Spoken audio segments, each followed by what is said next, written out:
Tanse Nitsi Kusun Kevin Westquate Piapot Ochinia. My name is Kevin Westquate from Piapot First Nation. Um, I'm just going to do a little bit of a land acknowledgement and a prayer for this event. I'm going to pray in my way, and I want you guys to pray in your own way. The Aforestation area, situated in the West Swill, Yorath Island Glacial Spillway, is a sacred site in Treaty 6 territory and the homeland of the Métis. And those who entered the Treaty 6 are the Cree, Nehewak, the Soto, Nakawe, the Nakota, Yankton, and Yankton people. May our relationship with the land, standing people, forest, and waters teach us to honor and respect the past and invite us to move forward in harmony.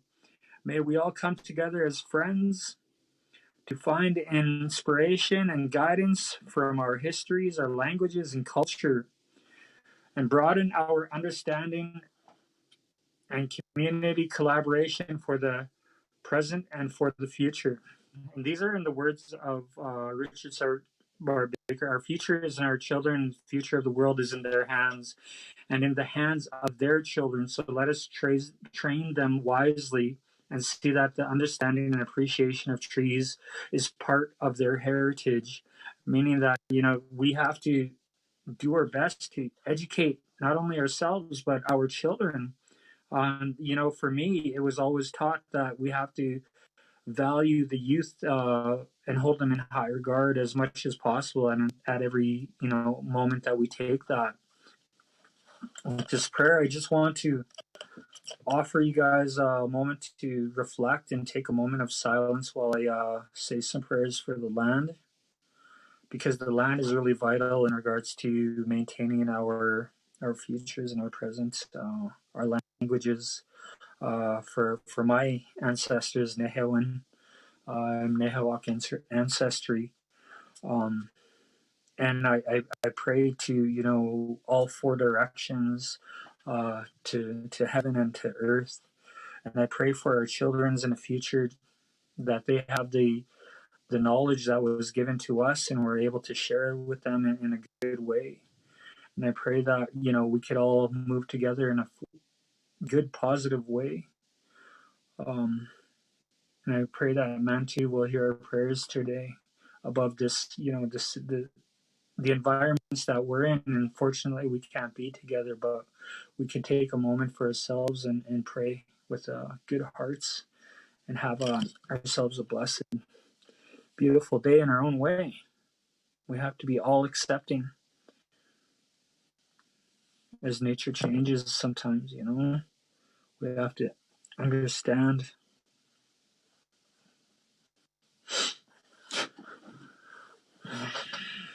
And with that, I just want to say hi, hi. Hi, hi is the way that we end our prayers, and it is similar to saying an amen. If you want to say your amen, or maybe you follow another faith, maybe you are into the Buddhist or another faith, but amen for me the word is hi, hi. Thank you. In 1924, Richard St. Barb Baker spoke about Kikuyu beliefs at the conference Some Living Religions Within the British Empire. There he encountered Claudia Skipworth Coles, who told him, "You are a Baha'i, you are just as interested in other persons' religions as your own." St. Barb replied, "This is so." She gave him some Baha'i books that he read on his passage to Nigeria. The Baha'i teachings resonated with his convictions about respect for indigenous peoples and oneness. In time, he boldly applied the central Baha'i principle of fostering unity and constructive action. His interfaith initiative in Palestine in 1929 boldly brought leaders from 3 world religions who were in conflict into the common purpose of tree planting. He advanced the Green Front campaign to reclaim the Sahara as a plan to unite all the world's governments in a single overarching purpose, a peace initiative which would deploy standing armies in tree planting. On behalf of the Baha'i community of Saskatoon, which was privileged to host St. Barb on many occasions, I would like to offer this prayer for today's initiative to carry on the spirit of the man of the trees. O thou Lord of wondrous grace, bestow upon us new blessings, give to us the freshness of the spring. We are saplings which have been planted by the fingers of thy bounty, and have been formed out of the water and the clay of thy tender affection.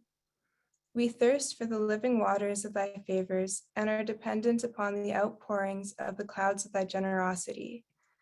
Abandon not to itself this grove wherein our hopes aspire, nor withhold therefrom the showers of thy loving kindness.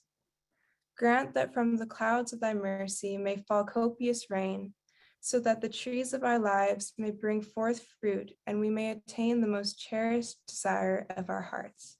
Abzobahah.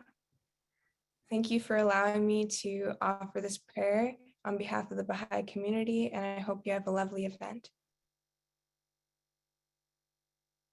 Thank you kindly to Kevin Westquaid of Piapot First Nation for sharing your words of welcome with us today. It has been a pleasure working with you to honor Indigenous people in guardianship of these lands. Thank you also to Pharaoh Haji of the Saskatoon Baha'i community. It is very fitting to have both of your contributions, as St. Barb's affinity with Indigenous peoples and worldviews and becoming a Baha'i greatly shaped his life. Good day. My name is Julia Adamson. It is an honor to be with you today on behalf of the Friends of the Saskatoon Aforestation areas at the premiere of the documentary, The Legacy of Saskatoon's Secret Forest. The Richard St. Barback Aforestation area came about due to a vision to create a man-made forest on the prairies. The plantings on a summer fallow field in 1972 have resulted in a rich, biodiverse woodland. We often refer to the 326-acre Richard St. Barback Aforestation area as Saskatoon's best kept secret. We want to unwrap the secret and to celebrate the fact that it was named after arguably the first global conservationist. We believe that St. Barb's story can inspire environmental action. It was on this day, exactly 50 years ago, that the honorary Doctorate of Laws was conferred onto St. Barb by the University of Saskatchewan for his extraordinary humanitarian efforts worldwide. Former Prime Minister John Diefenbaker, his classmate at the University of Saskatchewan from 1910 to 1913, presided as the Chancellor. By the way, a student convocating on that day reported that they broke out in a duo rendition of the first college yell that St. Barb helped to pen in 1909. St. Barb's great passion and vision motivated many individuals worldwide and inspired them to conservation work. He planted seeds which bore abundant fruit. We started out the film project with interviews of 4 people who originally met St. Barb through his visits to Saskatchewan. As time went on, we got in touch with more people from around the world that were greatly influenced by St. Barb and who became distinguished conservationists in their own right. So today we also have their contributions, plus Camilla Allen, who did her PhD thesis on Richard St. Barback. Thank you to everyone joining us virtually as we share in friendship globally to celebrate Richard St. Barback and the Aforestation area named in his honor. It is of note that we also received letters from Her Majesty the Queen and His Royal Highness the Prince of Wales, extending best wishes for our project and gathering. This coming together of community brings to mind Richard St. Barback's motto, Tuhamwe, working together as one, and also the Children of the Green Earth tree planting motto, from our hearts, with our hands, for the earth, all the world together. Let me highlight a few points on today's agenda before we begin. Please feel free to type in your questions or comments in the Zoom question and answer feature, the chat feature of Zoom, or in the comment section of YouTube. We will get to as many as possible following the presentation. Now, we are pleased to share greetings provided by His Worship, Charlie Clark, Mayor of Saskatoon, and councillors of the City of Saskatoon, Hilary Goff and David Curtin.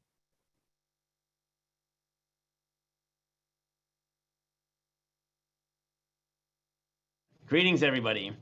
I'm Mayor Charlie Clark, and I'm very happy to join you tonight for the film launch of Inspiring Environmental Action, Ordinary People Doing the Extraordinary. And this is in recognition of the incredible work of the people who've helped to rejuvenate the Richard St. Barb Baker Aforestation area in the city of Saskatoon, inspired by one ordinary person doing extraordinary action in Richard St. Barb Baker and the incredible work that he did from Saskatoon to inspire environmental action around the world.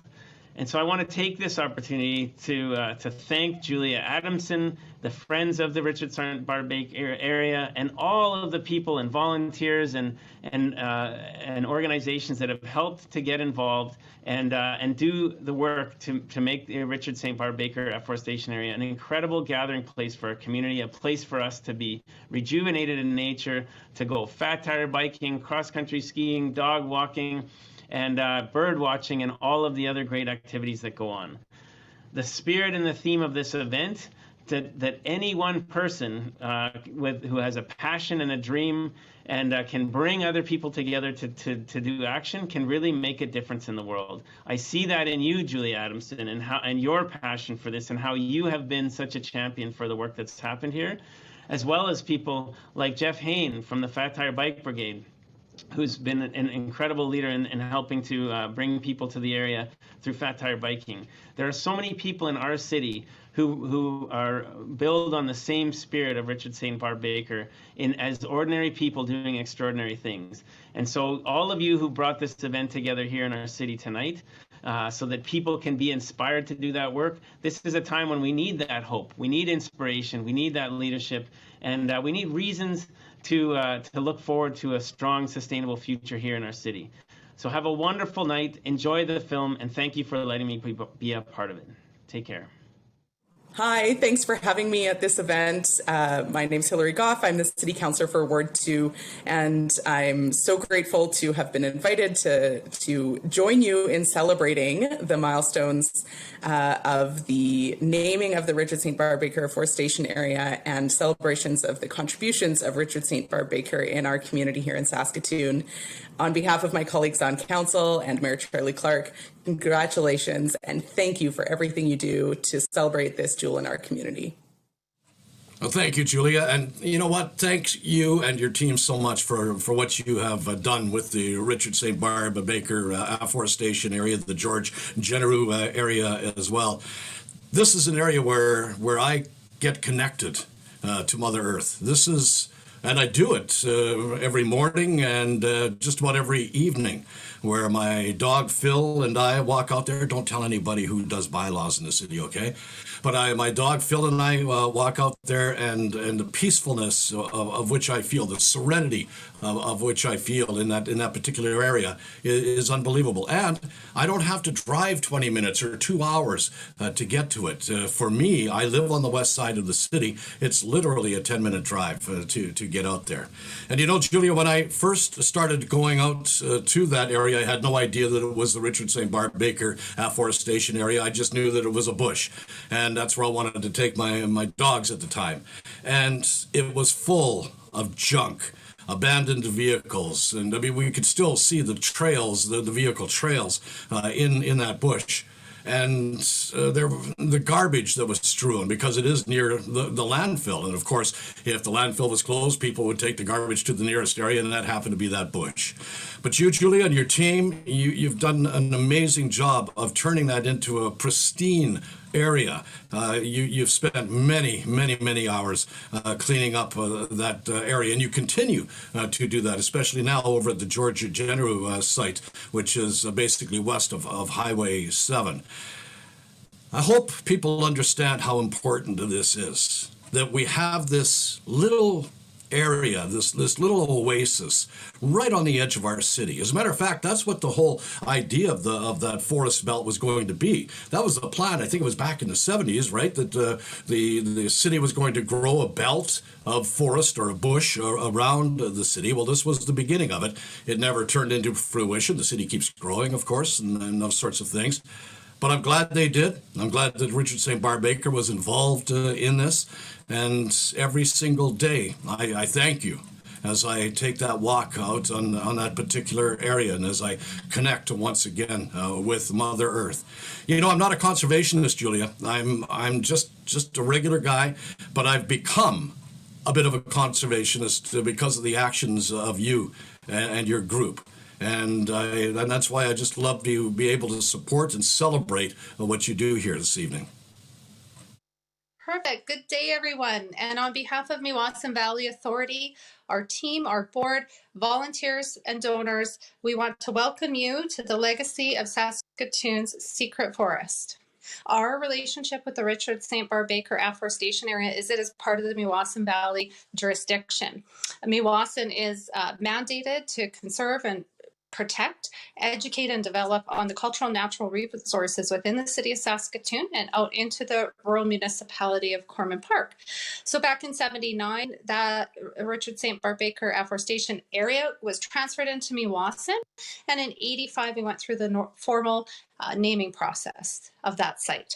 Afforestation areas are critical for the ecological integrity, really of our planet, but specifically here in Saskatoon for our ecological corridor, for healthy flora and fauna, healthy utilities and infrastructure for us, and a greater quality of life for our community. Thank you kindly to the Mayor and Councillors and to Andrea, Chief Executive Officer of the Meewasin. Thanks to the City and Meewasin for environmental leadership in Saskatoon and their efforts in preserving and increasing the city green space every day. Today is a day to celebrate. We are celebrating the 50th anniversary of Richard St. Barb Baker being commemorated for extraordinary global humanitarian service. Next, we have greetings from International Conservationists. Alan Watson Featherstone from Scotland agreed with Richard St. Barb Baker that we needed the United Nations to declare a sanctuary of restoring the earth as the focus of all nations. And fortunately, 2021 is the first year of the United Nations Decade on Ecological Restoration. Vance Martin is the president, Wild Foundation, co-founder and president of Wilderness Foundation Global, based in South Africa, and founder and co-chair of the Wilderness Specialist Group, part of the World Commission on Protected Areas within the International Union for the Conservation of Nature. Leona Graham is a Findhorn Foundation and community elder. She has been a professional conservationist for the Cheetah Conservation Fund, USA and Namibia, and the Wild Foundation, USA, and is presently helping to rebuild the resilient Findhorn community. Scott Poynton, living in rural Australia just after his 15th birthday, heard St. Barb on the radio speaking about trees and forests, earthworms and rocks, and it inspired Poynton to decide then and there to become a forester. He started the International Forest Trust, which has protected many millions of hectares of forest. Now as founder of the Pound Foundation, based in Switzerland, he aims to change how the world acts on climate change. Dr. Granger out of Leeds University calls for improved planetary measurement with the establishment of a World Forest Observatory overseeing planetary forest observatories. He is actively involved at improving science policy communications to the United Nations Convention to combat desertification and the United Nations Framework Convention on Climate Change. Thank you for being with us today.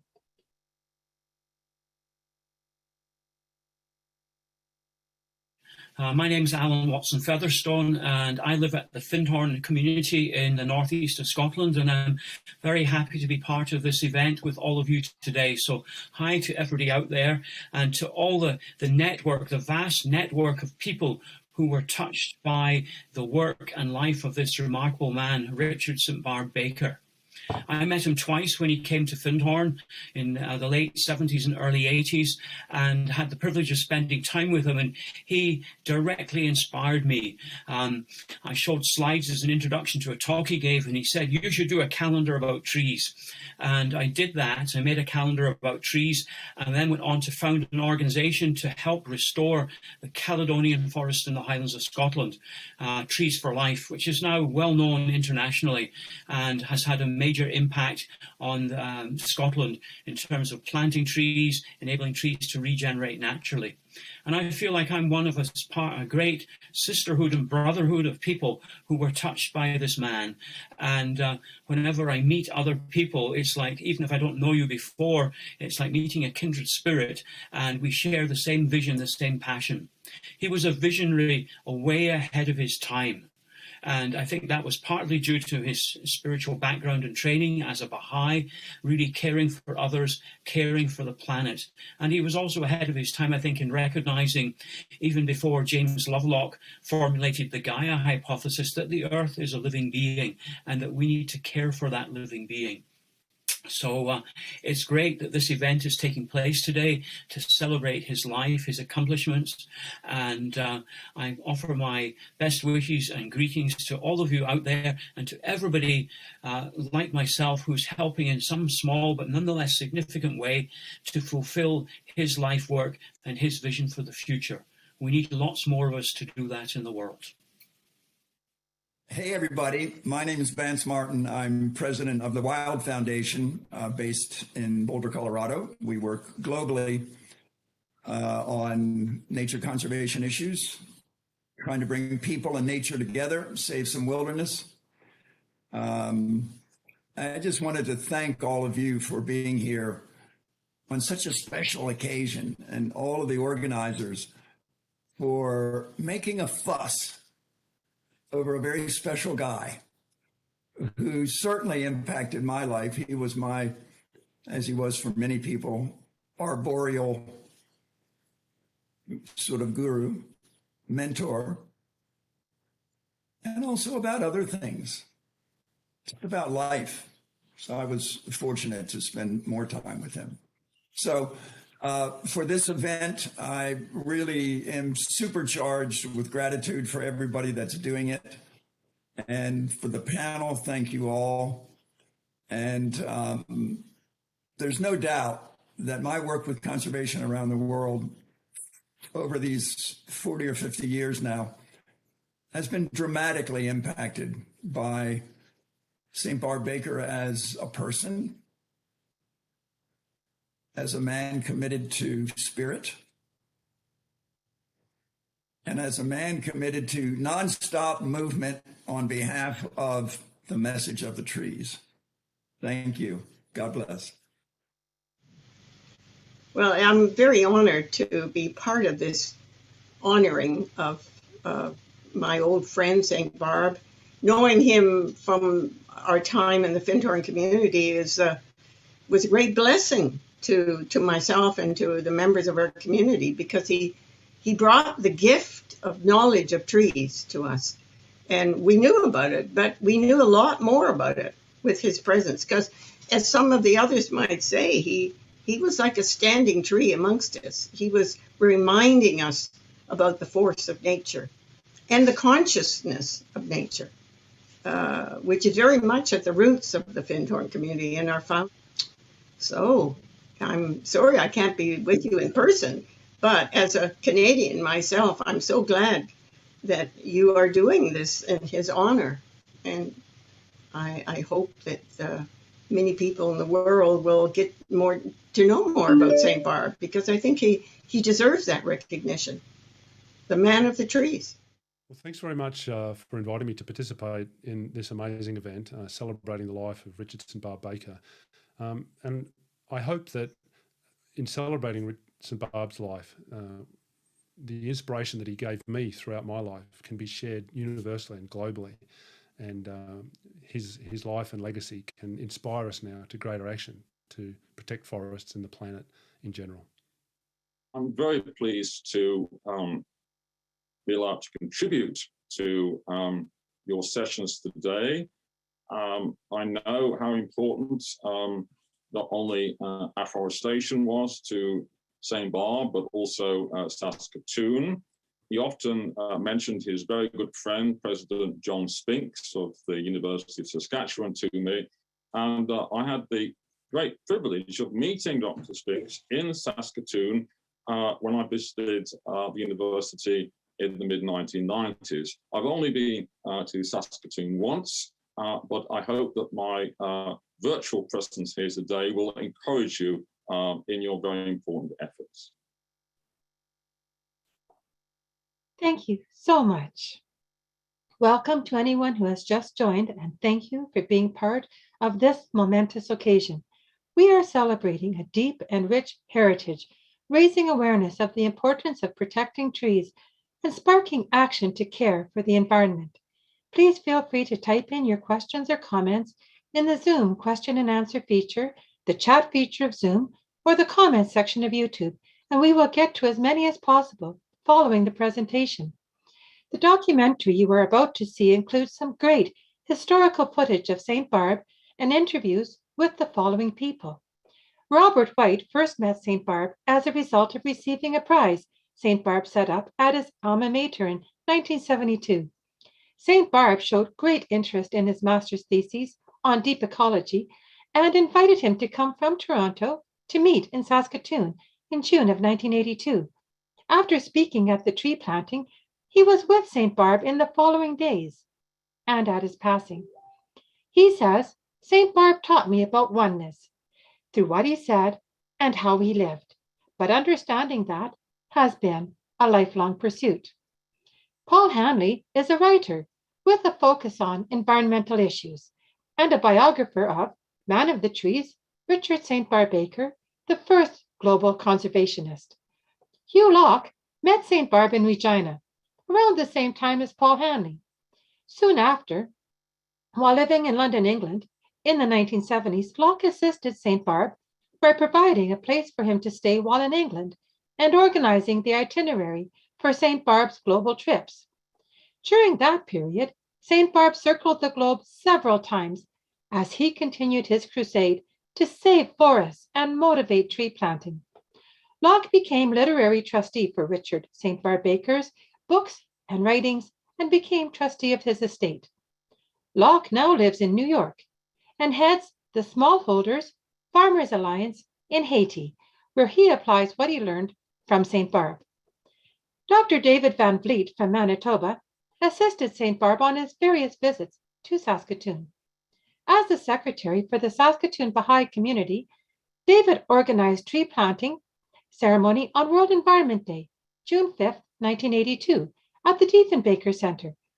This was to be the last tree St. Barb planted out of billions, as he died here in Saskatoon 4 days later. There is now a commemorative sign at this site. Dr. Alan Granger, a professor at Leeds University, met St. Barb in England. Granger is an expert in tropical deforestation, desertification, global climate change, and is also working on one of St. Barb's unpublished manuscripts, The World is My Garden.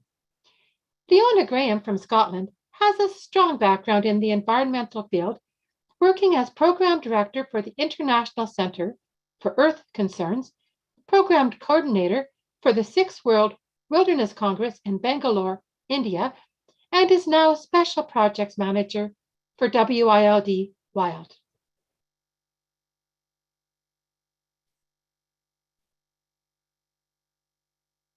Sound 15, roll 7.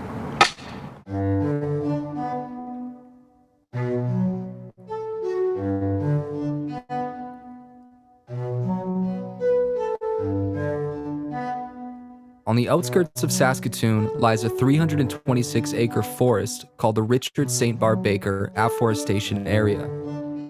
It was established by the city of Saskatoon in the early 1970s as part of a large forward-thinking plan for a green belt around the city. The plans were never fully developed, and this secret forest was neglected for years.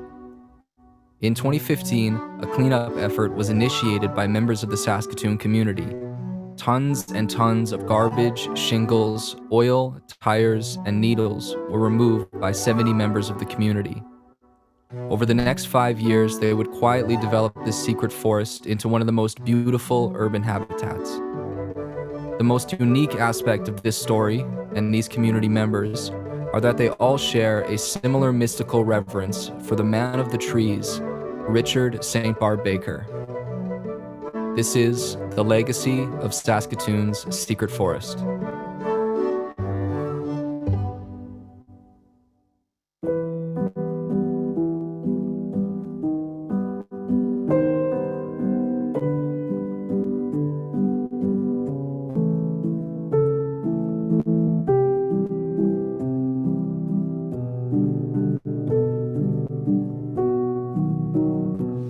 What do we plant? What do we plant when we plant a tree? We plant the ship to cross the sea. Yes, we plant the mast to carry the sails. We plant the beams to withstand the gales.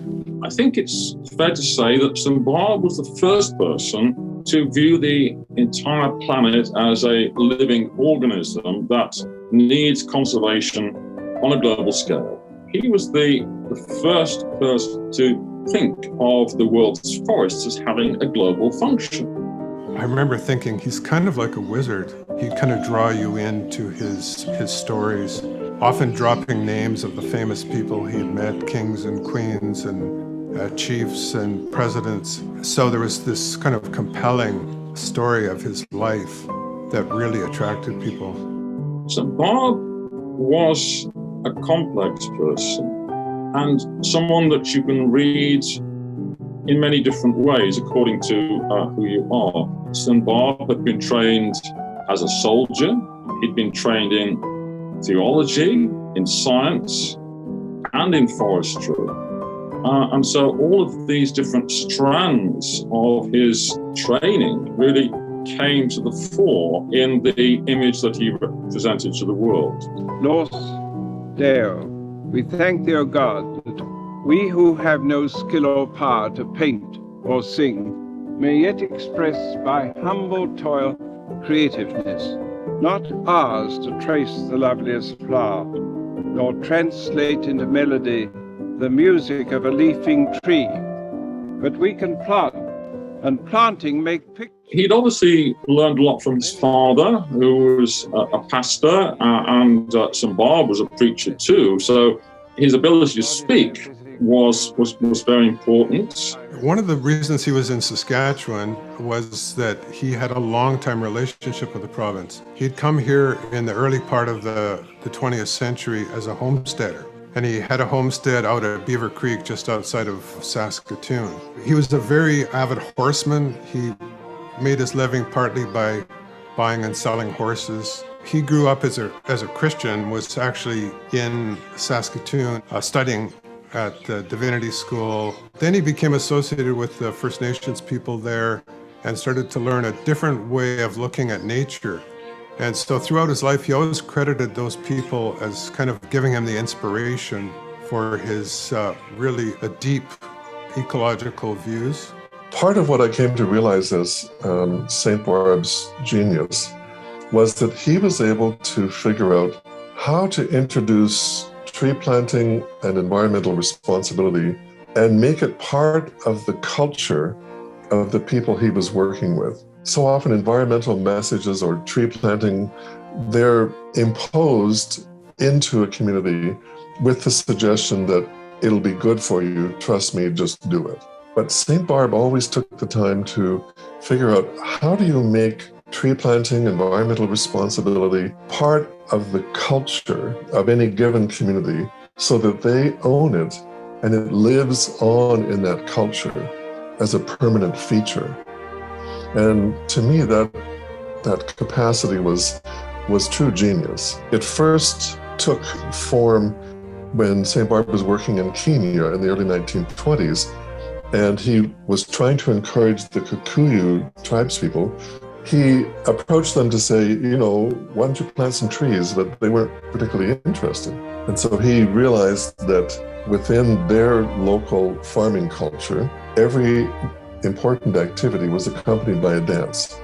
There was a dance when the crop was planted. There was a dance when it was harvested. And so he invited the local tribesmen to a dance of the trees. Thousands of Kikuyu warriors in full regalia, shields and spears, took part in the first dance of the trees. And that's how the Men of the Trees organization was founded and eventually became International Tree Foundation. For someone of his stature and his legacy, you always felt as though in some ways he was an observer to his own life's success and impact. He was able to bring other people in to connect with that legacy because he did not claim ownership over it. Now, would you like to put it? he opened up a psychic space inside of me, just him being there.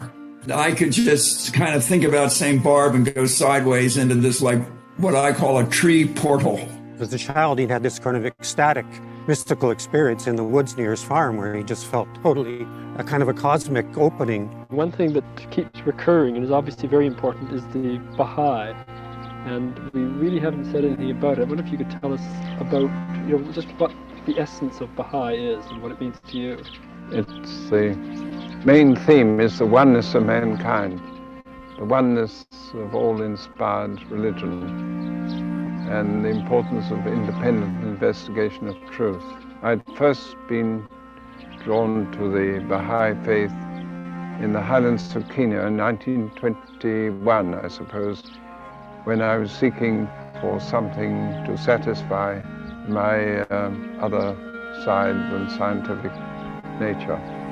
God is so busy doing good, they say, that he hasn't time to be always looking after his half-witted brother. It's through God's half-witted brother that evil comes into the world. But I said to understand them, we must go with them into the forest and learn what for us, as well as for them, is the secret of life, the love of Winanyaga, the great white spirit. He set off from London, with specially equipped vehicles to go across the Sahara. So, you're undertaking a major expedition to travel that distance with the technology that they had, and with his intention that he would film along the way, speak to locals, and do their own sort of biophysical survey of the Saharan terrain is very ambitious. He had a real charisma.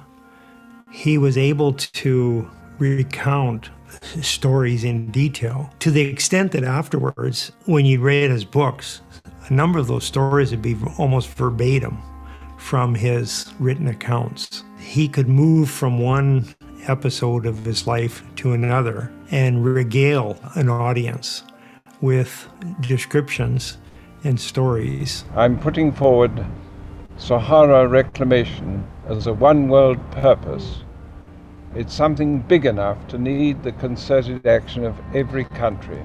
The literary estate, which is now the archival collection at the University of Saskatchewan, includes the books that he wrote, of which there were 30 over his lifetime, but then all the working manuscripts and material related to the organization of the Men of the Trees. And you see the really wide connections he had, ranging from just the average person who is interested in trees to, President Roosevelt, to the royal family.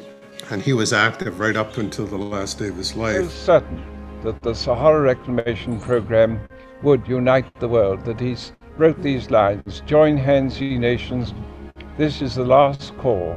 Join hands ere the play ends and the curtains fall." This hybrid poplar tree was planted on June 5th, World Environment Day 1982, on St. Barb Baker's last visit to Saskatoon.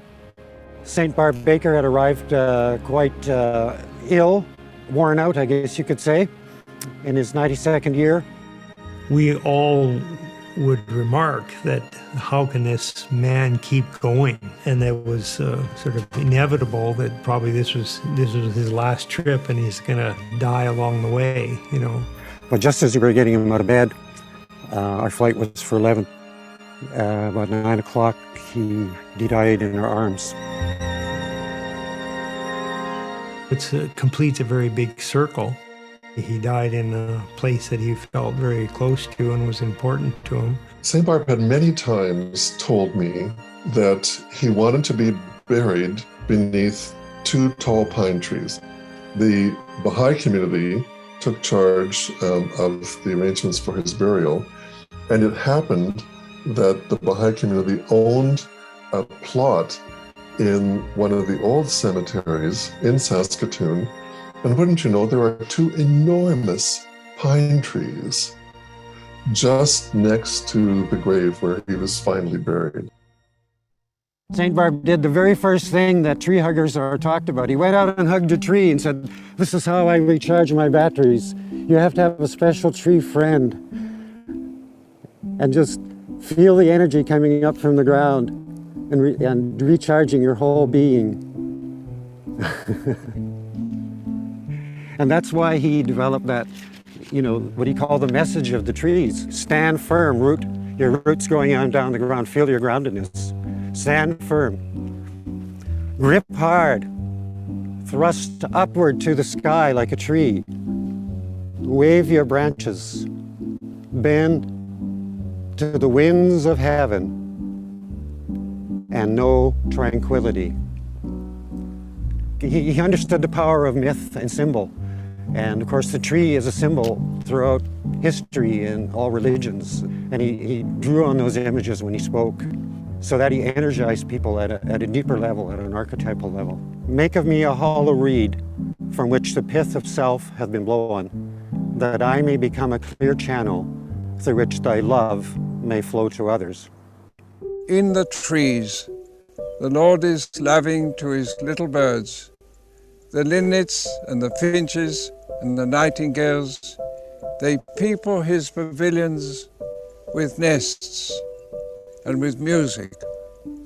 And when I die, may my body be laid to rest at the roots of a tall tree, so that my spirit may arise in the branches and give thanks. He that planteth a tree is a servant of God. He provideth a kindness for many generations, and faces that he hath not seen shall bless him.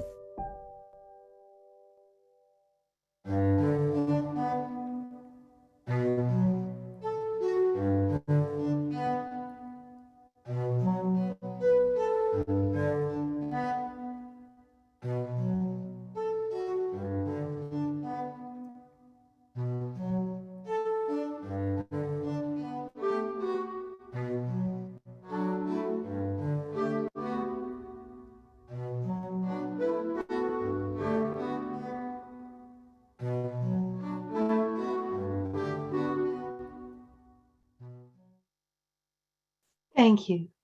That was a resplendent commemoration. Great appreciations are extended to conservationists from around the world who have come today to join us, and all our conservationists in our audience as well. With more introductions, Alan Watson Featherstone from Scotland is an inspirational speaker and the founder of the conservation charity Trees for Life, recipient of the Schumacher Award, Glenfiddich Spirit of Scotland Award, and the Royal Society for the Protection of Birds Outstanding Contribution Award. Vance Martin out of Colorado resonated with St. Barb, especially the side which was practical, spiritual, gentle, clear, committed, and never stopping, bearing an imperative message. Leona Graham is a planetary activist who co-founded Bridswell Associates Creative Technology Consultants and has published 3 poetry books, Cloudbank Across the Fens, At Home in Buckle, and Moon Over Topanga, Owl and Ojai, and Other Tales from Turtle Island, a spiritual, social, and ecological regeneration book of poetry. Scott Poynton is author of Beyond Certification and the Magical Appearance of Earthworms. Poynton's coaching and mentoring was invaluable as he united Vietnam, India, Russia, and Romania with a collective impetus into cooperation supporting nature. The resulting, the Tropical Forest Trust, is now known as the Earthworm Foundation, as inspired by Richard St. Barb Baker. Tony Renato from Australia happened upon one of St. Barb's Sahara books, which influenced him.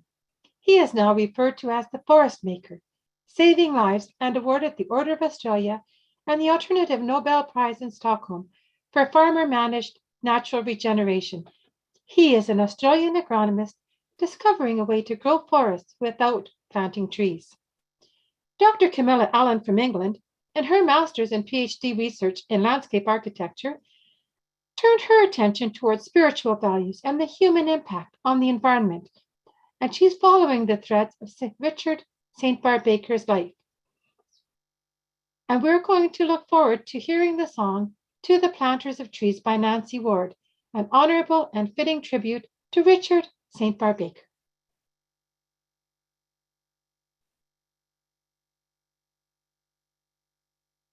I came across two of his books as a kid, and I heard a radio interview some years later. So I was already a bit devastated by the environmental destruction around me, the deforestation, and they were spraying tobacco using aeroplanes, and it was poisoning the fish in the rivers. And globally, I'd watch the news, what was happening in the Amazon, in Borneo. I felt terrible, and adults didn't seem to care. Life was all about making money. And I read these books. One of them was Sahara Conquest, and the other one might have been I Planted Trees, or My Life, My Trees. And he was an adult who really did get it. The environment was important, but more than that, he dedicated his life to preserving forests, to sustainable utilization of forests, and to reforestation. So he caught me hook, line, and sinker. He described the impact of deforestation, and he talked about a tribe in what's Benin today, the country of Benin. It was Dahomey back then, but he said there was a tribe where the chief prohibited new births in the village because of the desertification. They feared for the future and not being able to feed their children. And that really struck me, but how he wrote in general about what was happening globally and his struggle. He was British, but he struggled to save the Californian redwoods. He stuck his neck out. He traveled the world on the smell of an oily rag, maybe paying for his trips by riding as he went. He was just so convicted and passionate about it that he dedicated everything to changing things. And so there were passages that affected me, but also his very life, that he dedicated his whole life to doing this. My name's Scott Poynton. I'm an Australian. I live in Switzerland. I'm the founder and CEO of an organisation called the Pond Foundation, and we're working on climate change. Only recently set that up a year ago. Before that, I set up another foundation, non-profit in the UK in 1999 called the Forest Trust, which really was the culmination of my work in following in St Barb's footsteps. And my link to Richard St Barb Baker was I was fortunate enough to listen to him on the radio when I was a young lad, and he inspired me to change the direction of my life.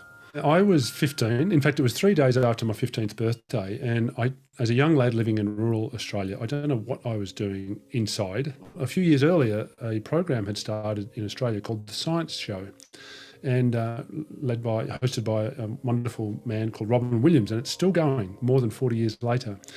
I walked inside, and here was Robin Williams on the radio introducing this week's science show, and I heard him in this incredibly beautiful music, and I was not a great music fan, but this beautiful classical music, and he said, and today we're going to introduce a man who has devoted his long life to the planting of trees. And it just the way he said it, I'm like, oh, what's that? And then he went into the introduction. It was like Richard St Barb Baker, founder of the Men of the Trees, has travelled the world inspiring forest conservation and inspiring people to plant and care for trees. In that half an hour broadcast, St Barb just took me on this journey. It was like I was travelling the world on a magic carpet, and we went from the Sahara. He talked about his time travelling in the Sahara. He talked about in the Judean hills, in Canada, in New Zealand, and I was just with him from the moment he opened his voice. He had this beautiful old British voice, sounded like an oak tree, and just captured me. And it's like when you go and watch a movie, you maybe watch a 2-hour movie and there's one scene that you come out and you go, wow, I remember that scene, and you'll remember it for the rest of your life. that was it. That was that moment. And from that moment, I said, I'm going to be a forester. I'm going to do what that guy did. I came to live in the Findhorn community, which is an intentional spiritual community, in 1978. And St. Barb came here twice in the years after that, once in 1979 and again in 1981, which was not long before he died, actually. So I met him on both occasions. I was working in one of the gardens in the community, and the Findhorn community, for people who don't know it, began in 1962 as an experiment in cooperation between humans and the nature kingdoms. Two of the three founders had a deep meditative contact with what they termed the spirits of nature, and acting on the messages they got, they grew big vegetables, and that attracted a lot of interest. And St. Barb heard about this at some stage and was a regular visitor to the community prior to when I arrived. In 1981, there was an event held here called a Week in Celebration of the Trees. And the highlight of the week and the final day was a talk that he was going to give in our Universal Hall, which seats 300 people. So I offered to make a slideshow of trees, which I'd been photographing for a number of years, as an introduction to his talk, which I did. And I'd already spent some time with him. And when he got up to speak, instead of giving his prepared remarks, he spent the first 5 or 10 minutes talking about how inspired he'd been by my photographs of trees. And he went on to say that his organization, the Men of the Trees, as it was in those days, now International Tree Foundation, had used to publish a calendar about trees, and they had stopped. And he said, there's a gap in the market. The world needs a calendar about trees, and I think you're the person to do it, pointing at me.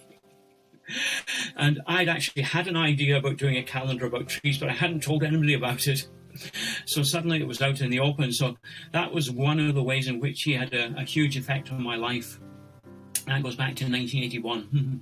I feel like I'm one of many people around the world who have been touched by his vision and are helping to implement it. So I started publishing calendars about trees all over the world with information about them and contacts with groups who were working to protect them as a means to raise money for a project which I gave birth to here. In 1986, at a conference, I made a big commitment to launch a project to restore the Caledonian forest in the Highlands of Scotland, the native forest which covered most of the country and had been reduced by the late 70s to about 1%. And the 1% wasn't healthy. It was old trees dying on their feet. It's what I call the geriatric forest. And no recruitment of any young trees because too many deer and sheep ate every seedling. And I could see that we were the last generation with a chance to save this forest. So I made a commitment to do that. And that has become a conservation organization called Trees for Life, which I was the executive director of for 30 years. It still exists, but I've not been part of it for the past 4 years. And in the time I was there, became the leading organisation working with native forests in Scotland. It planted about 1.5 million native trees.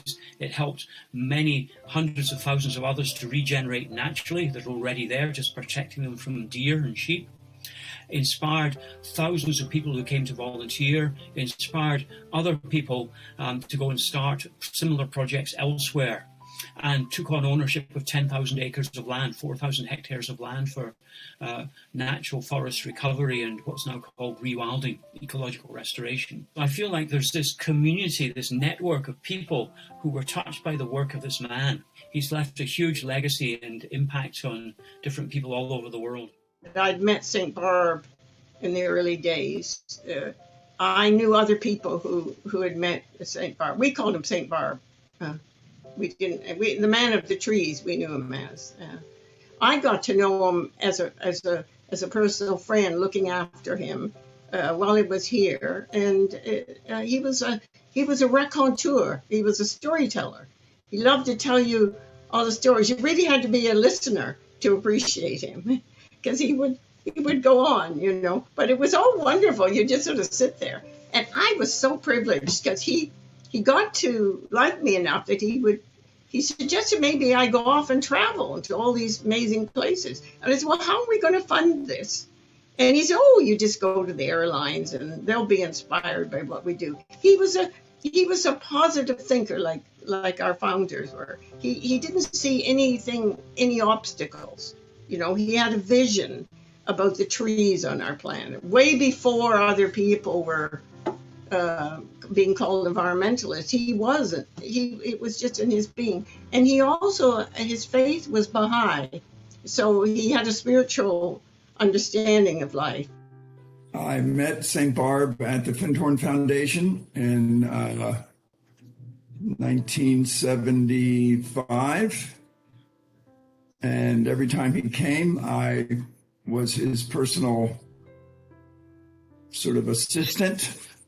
And he became my tree mentor. And we traveled together in the UK and in Australia. He was a gentle but imposing figure, obviously very tall, large-framed man. I met him after he had really adopted his faith, his Baha'i faith, and that made him very gentle, of course, you know, and of course he adopted the habit of always embracing, never shaking hands. I had been with St. Barb in the UK, I think in the South or something, and we were doing something. And I was getting ready to go to Australia, where I was doing some work, and I was considering moving there. And St. Barb said, "Oh, I'm going to Australia. See you there. I'm giving a media conference in Sydney as soon as I get there." Well, he says, "I'm going to Kenya first." And he said, "I'll see you in Australia." You know, and we exchanged. You know, there were no cell phones or anything in those days. So we exchanged a friend's contact number in Sydney. And I got to Australia, and I got like a telegram or something. I can't remember what it was. And the message was that St. Barb had been in a car accident in Kenya and was in the hospital. And he was seriously injured. So I was alarmed. I got through to a mutual friend of ours in Nairobi, and he said, "No, he's doing okay, but he's been in the hospital for 2 weeks. And he's going to come out of the hospital and go right to Australia. So don't leave Australia," he said. That's the background. So I'm in Australia and in Sydney, and call this person, and yeah, that's St. Barb arrived last night. He has a media conference this morning. And I arrived, and he was sitting on a little wall, completely crumpled over. His shoulders were sunk, which was unusual for him. He always sat straight. His shoulders were sunk. He was looking down. And I thought, my God, he's going to have a media conference? I mean, I felt like going over and taking him to a doctor right away. Camera gets set up. He looks up and he goes like this to me. Like, just, "I acknowledge you," right? And suddenly the reporter comes up with the microphone and the camera's rolling, and St. Barb stood up like a rocket and looked in that camera and gave the message of the trees. Boom, boom, boom. 5 minutes. Camera off, microphone off, sat down and crumpled again. And so I went up to him and I said, "St. Barb, that was really good, but are you okay?" And he put his arm around me and he said, "Vance, I was in the hospital for 2 weeks in Nairobi. The hospital almost killed me." And so and it was just, I mean, that's a galvanizing experience. When you see that sort of commitment in a man his age, it's only a few years before he passed. And to see his commitment and his clarity and the wonderful joke that it wasn't the car accident that almost killed him, it was being in the hospital. Hello, my name is Camilla Allen, and I live in Sheffield in the United Kingdom. and I recently completed my PhD on Richard St. Barb Baker. I became interested in Baker at the end of my master's in landscape architecture. So I moved to Sheffield to study landscape architecture, and at the end we were required to write a dissertation. And I think at that stage I've become very interested in how essentially any kind of environmental realization of our impact on the environment often then translated into a sort of set of values and, you know, almost sort of near spiritual values. And my supervisor said, well, if you think that's interesting, then you should look at Richard St. Barb Baker. I proceeded to buy as many of his books as I could online. I'd not really heard of him before that point. And I spent that first summer just reading everything that I could, and then decided that the thing that I wanted to write actually was an explanation of how a shift could be identified in the different books that he published. So he was, as well as being a prolific forester, he was also an extraordinary communicator. So over the course of his career, published over 30 books. And what I did was I just tried to follow the threads within them and see how his approach to tree planting, his approach to afforestation and desert reclamation had shifted. And that was that I got the bug, and then I applied to do a PhD. And in my PhD, what I wanted to do was understand how his upbringing, his childhood, his experiences at school, his experiences, especially in Canada, where he was for a number of years before the First World War, how those experiences shaped and informed his philosophy. I always found was an extraordinary point in his autobiographies where he would say, then one night I had a dream that a aeroplane turned into a house on wheels. And the next day I woke up and I looked in the Exchange and Mart, and there was an advert for aeroplane parts. And so I ordered a lot of them, and they were sent to Cambridge. And I mean, this is a sort of a short version of it. And with that, I then invented the modern caravan. There is the bold claim in Baker's autobiographies that he invented the modern caravan. And it was really fascinating to sort of unpick this, because the dream is a very powerful narrative vehicle for getting that message across in creating the modern caravan. And the company was called Barback, and it is true, like, to go back to all the source material, he truly did invent the modern caravan. But he did so in such a way that was drawn from a really strong social and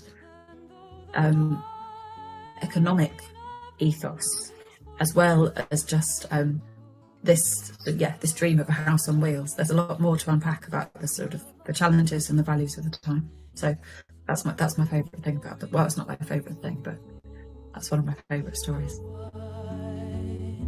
Of the love of God shall flow for you.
Thank you so much. That was totally inspiring. Please feel free to type in your questions or answers in the Zoom question and answer feature, the chat feature of Zoom, or in the comment section of YouTube, and we will get to as many as possible. For our question and answer session today, I would like to introduce Robert White, Hugh Locke, and Camilla Allen. They will answer your questions today. And to start off with, I will ask Robert White to answer this question from Diane. Where in Saskatoon is Richard St. Barb Baker buried? Yeah, he's buried at Woodlawn Cemetery, and I don't have the exact plot location number, but I think it can be looked up on Find a Grave. And it's when you come in on Memorial Avenue, just before there's a little memorial company that sells markers, and then the road turns. Just south of there, if you look and find that double evergreen tree that you described, a bit of lean on both of them, so they get the light, and so it's a bit of a V shape. And he's right next to that. Thank you, Robert. We have another question come in for Camilla. St. Barb was called the world's greatest conservationist by Stuart Udall, former the U.S. Secretary of the Interior, and the first global conservationist by Paul Hanley. From your research, where would you place St. Barb Baker in the history of environmental awakening over the last century, and what was his unique impact? Really interesting question, and I think so. My research was very much, especially my PhD, was on the first 30 years of Baker's life, and actually one of the points that I found most interesting was the period after which he'd served in the First World War as a soldier, and before he studied forestry at Cambridge University and then went to Kenya. He participated in some very interesting activities. They were often sort of shorthanded. They were summarized in a sort of shorthand that would say he helped set up the Ministry of Health and helped bring the Forestry Commission into being. But actually at that time in Britain, there were a lot of people who were very interested in what we might now retrospectively say were sort of global issues. And actually at the time when he was studying at Cambridge, that was the first time that people were really starting to push the idea that you could study ecology. He didn't study ecology then, he was studying forestry, but what's very interesting is seeing actually for all of the currents that he was riding, actually he brought something quite distinct. And what was distinct was his faith and the experience of growing up in a family that had, built a chapel next to the house, as well as having a tree nursery. And it was that practicality that he drew together. So I think there are lots of different things, it's bonfire night in Sheffield. I don't know if you can hear that. We've got fireworks going off everywhere. Anyway, he was able to draw together some quite significant threads that I think that hadn't happened before. And that's really what made him very special and unique. Thank you, Camilla. What a great answer. We have another question coming in from Linda Moskalik. A few years back, she saw some inspirational posters with St. Barb's quotes, and she is wondering if there are any available somewhere to buy. I will let Robert White answer that one. I don't think so. I have one on my wall. It's very beautiful. Yeah, it's a quote, "Civilization is a race between education and catastrophe," and a picture of St. Barb by a tree. And Sam Mark of Saskatoon made them many, many years ago. David Van Vliet is here. He was a friend of his, but it was very limited production. So I don't know if there's any more around. Thank you, Robert. We have another question coming in for Hugh Locke. St. Barb circled the globe several times in his last years while you were helping him. What was that like, helping set up an itinerary and sending him on his way, mostly trusting in Providence for financial and other support? Well, it was, I was a student in London, and I had invited St. Barb to stay with me for part of each year, and then to help organize his world tours. And the first summer we were together, he sold off the last of the family's silver, after which there was nothing left. So he would say, well, I think I should take this particular route next year and include these locations. And we would put the itinerary together. And then I would send a note to various of his friends saying, St. Barb is thinking about a tour. And then people would just send money. It was never really a formal process, but each year's tour was always covered. So it was my first experience at fundraising, but it was effortless. Subsequent experiences have not been quite so easy, I would say, although it's still part of my life, given the work I do in Haiti. Thank you, Hugh. It looks like Robert has just another comment to add to the burial question I see in the chat. So if he wants to say it out loud for everybody. Well, I put the plot number, I looked it up on Find a Grave, but I don't know how that helps you unless you have a map. So I think you'd have to go to the cemetery office to get a map. But the plot number is in the chat box. Thank you kindly. Seeing no more questions. Oh no, I do have a hand up. That's me. From you. Cool. Hi, you. Thank you.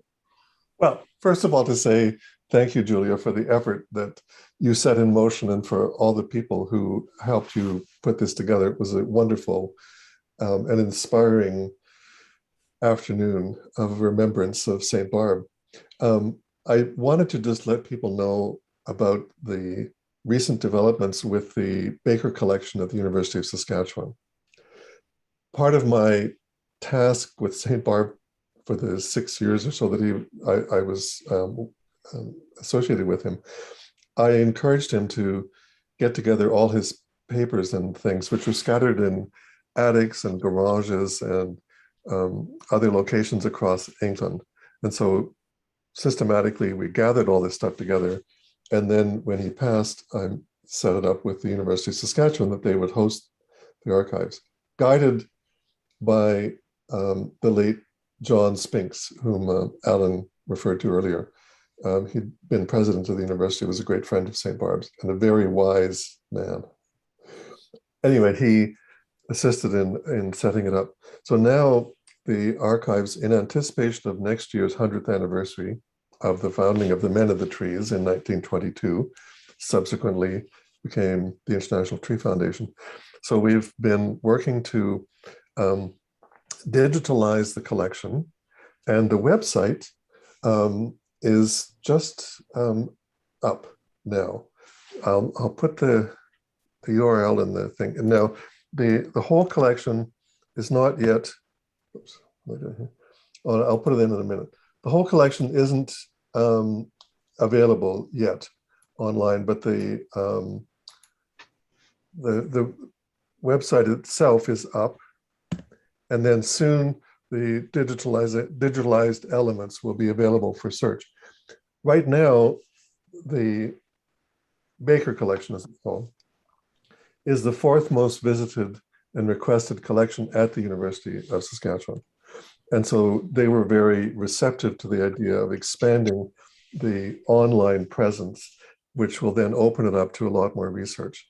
And if I may just say, to me, the single most exciting thing of what we've all just shared is Camilla's research, because this is what, the hope of the archival collection is that this amazing legacy is looked at and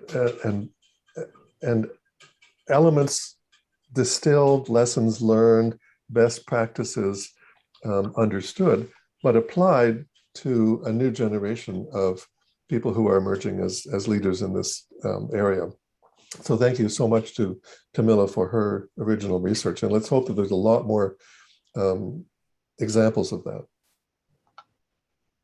Thank you, Hugh York. That is just amazing news. I am so glad that is coming forward, and what a great announcement.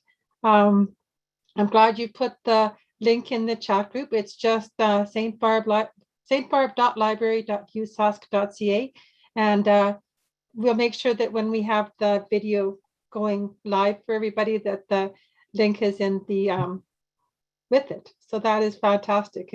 It's just been so great to learn about Richard St. Barb Baker. We have another question come forward.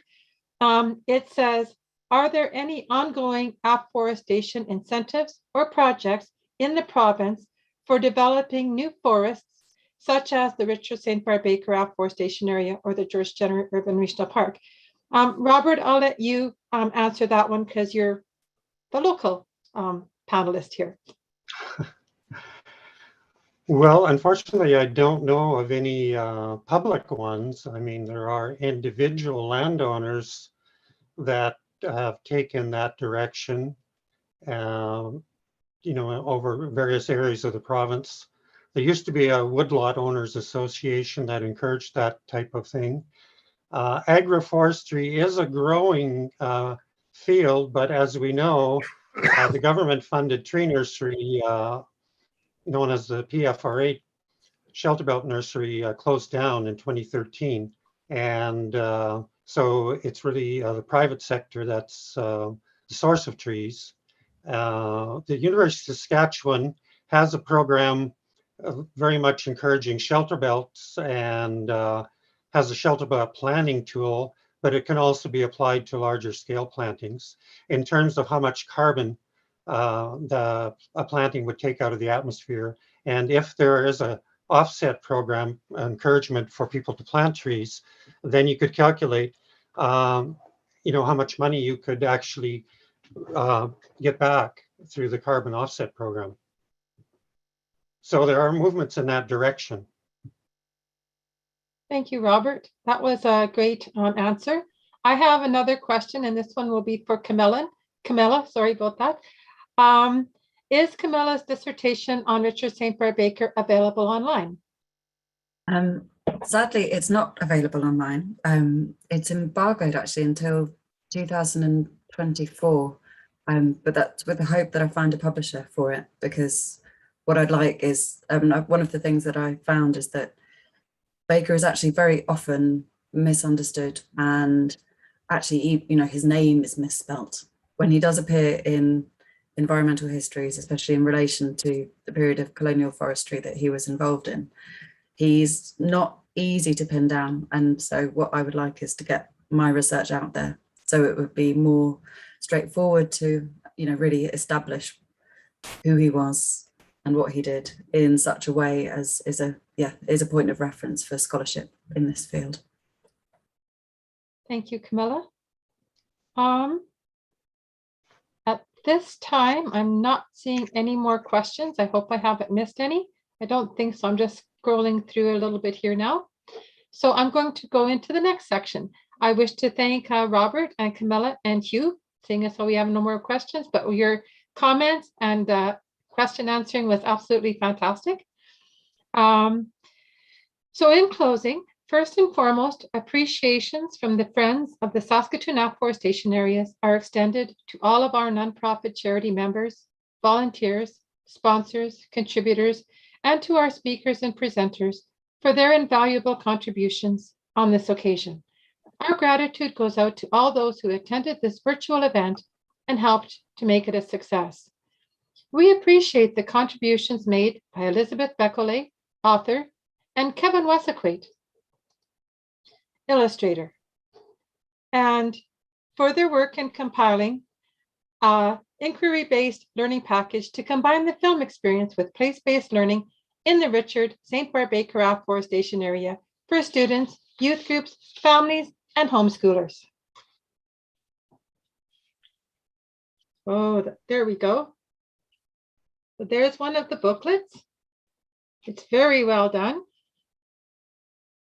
And just email friends@afforestation@gmail.com to learn more. Thank you to our film director, Riley Deacon, and all of the team at Aspen Films who have been invaluable at bringing forward Richard St. Barb Baker's vital message on environmental protection and nature-based solutions to climate action in an era when we need it the most. Your dedication to the development of this film is truly an inspiration to us all. Further to this, while this film could not have been made possible without the financial support and guidance from the team at Environment and Climate Change Canada. Through the Government of Canada's Climate Action and Awareness Fund, the Friends of the Saskatoon Aforestation areas are also able to provide environmental protection to the Richard St. Barb Baker Aforestation area and to the George Genereux Urban Regional Park from illegal dumping. We thank Environment and Climate Change Canada for being national and international leaders in addressing Canada's environmental issues. It was a pleasure to have SOS Trees partner with us on this initiative. Hearing and learning from our speakers, panelists, and audience really shows how truly vital it is to follow your vision, your heart's passion, as Richard St. Barb Baker did globally, encouraging everyone to plant and protect trees.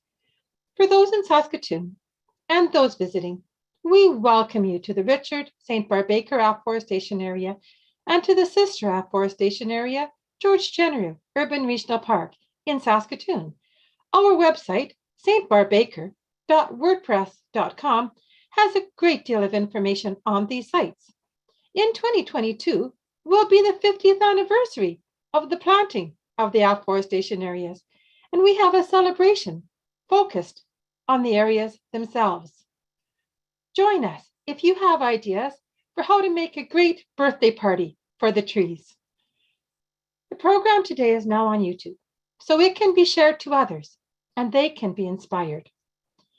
Richard St. Barb Baker wrote in his book, I Planted Trees, we live less than 5 minutes without air, and trees give us the air we breathe. We live less than 5 days without water, and trees are absolutely essential to the water cycle. We live less than 5 weeks without food, and without the trees, we could not grow food. This is a great inspiration to us all, to plant and protect trees, and to plant trees for our lives. Let us all honor the spirit of the City of Saskatoon's Aforestation vision from 1972 and become Watu Wamiti, forest guardians, and solemnly take Richard St. Barb Baker's pledge to plant 10 trees every year, to protect trees everywhere, and to do a good deed every day. Twahamwe Watu Wamiti, let us all go forward together, keeping Richard St. Barb Baker's vision alive.